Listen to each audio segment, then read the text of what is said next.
Hi everyone. So it's been a while since we posted our last video. This is because we've been busy analysing our results and now they're ready to share with everyone, which is great. So the main aim of our study is to explore speech and language therapy outcomes for deaf children from culturally and linguistically diverse backgrounds who live in East London. And my previous videos have explained the 3 types of data that we've collected. So please go back and watch these if you need a bit of a reminder about what those were.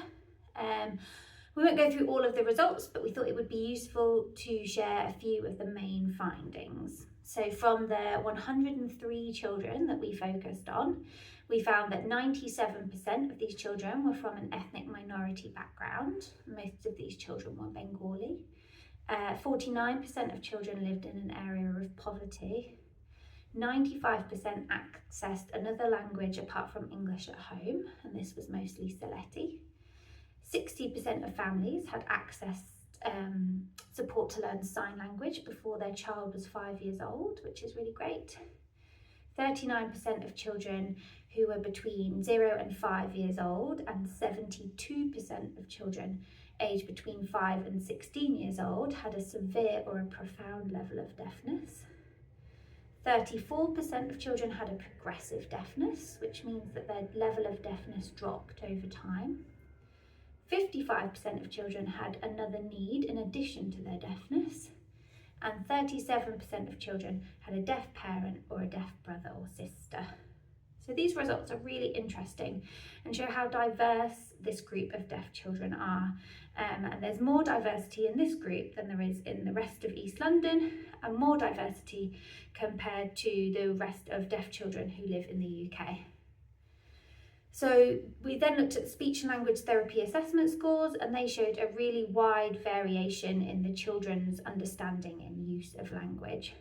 So generally, the children had more difficulties with their use of language compared to their understanding of language. However, the level of difficulties that children had with their language was better for the older children than for the younger children, which probably suggests that their language skills are improving over time as they get older. The therapy outcome measure ratings that we collected showed similar patterns to the language assessment scores, and the older children had higher scores than the younger children. So the last thing we did was try to work out what might be predicting these outcomes for this group of children.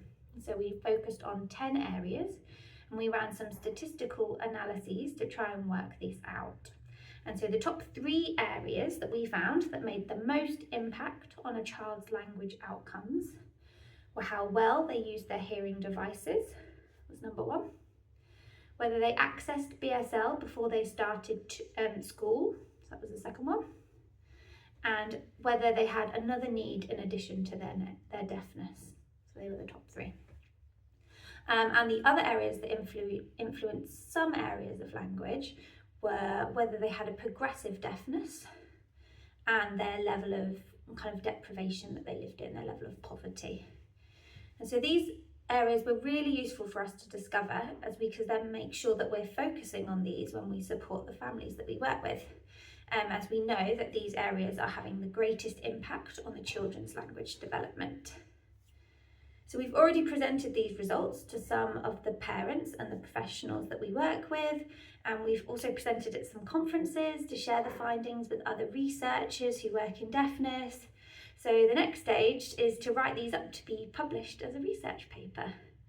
So if you have any questions or suggestions, please do contact me on lauren.newman.13@ucl.ac.uk or on any of our social media pages. I'll put all the links below this video. Thanks for watching. Bye.